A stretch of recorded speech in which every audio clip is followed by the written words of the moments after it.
Ok, maintenant, le cas Bassirou Diomaye Faye, si toutefois il passe les parrainages, est-ce qu'il aura droit à battre campagne comme les autres candidats?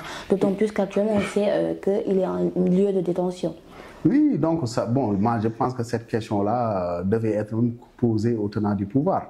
Mais en tout état de cause, nous, que Diomaye soit libre ou pas avant les élections, au cours même de la campagne électorale, donc il y aura... Oui, effectivement, si sa candidature, Inch'Allah, si sa candidature passe, et ça va passer, Inch'Allah, parce que rien n'empêche à la validité de sa candidature. Donc, il y aura un directeur de campagne, il y aura une coalition qui va battre une campagne autour d'eux. Et puis, tout le monde connaît Diomaye Faye au Sénégal.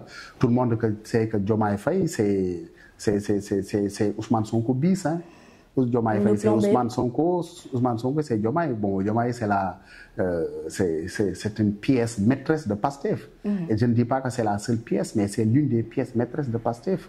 Et du projet aussi. Vous comprenez? Donc, à partir de ce moment-là, donc, même si le président Ousmane Sonko n'y va pas à ces élections, si Diomaye arrive comme candidat, je pense que toutes les attentes seront satisfaites. Et à partir de ce moment-là, je pense qu'on a suffisamment de ressources humaines, suffisamment de moyens humains aussi, de ressources aussi, en termes de mobilisation, pour pouvoir quand même faire une campagne irréprochable et une campagne victorieuse aussi, qui va permettre quand même à notre candidat, si c'est Diomaye Faye, de quand même de remporter haut la main, donc le scrutin du 25 février 2024. On a entendu récemment des charges encore sur Ousmane Sonko concernant des éventuels financements qui viennent d'ailleurs avec des Arabes.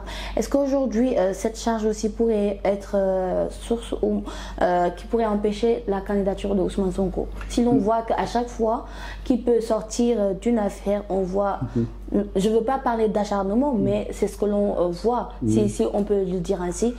Est-ce qu'aujourd'hui, ça ne pourrait pas être encore une entrave pour la candidature de Ousmane Sonko? En fait, ces accusations-là sont surréalistes en réalité.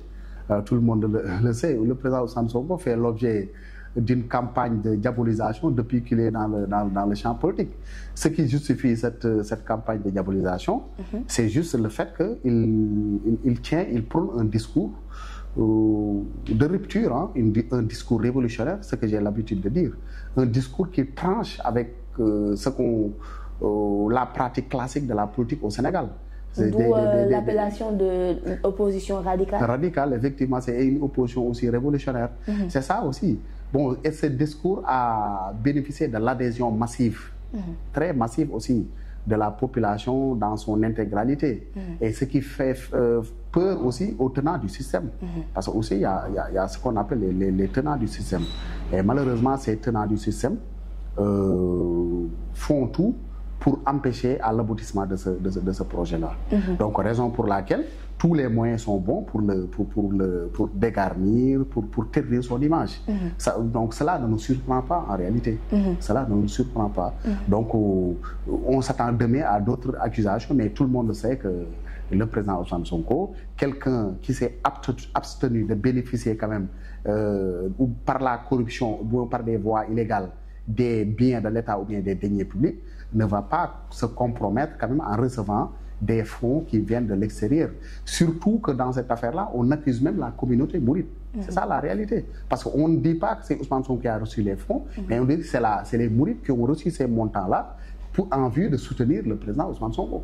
Vous voyez donc la gravité même de ces accusations. Et c'est le moment, à mon avis, pour moi, bon, peut-être les dignitaires mourides, de mettre les points sur les i. Voilà, pour remettre en cause dans leur place ces journalistes-là qui cherchent, que je considère comme des machines à mensonges en réalité. Hein.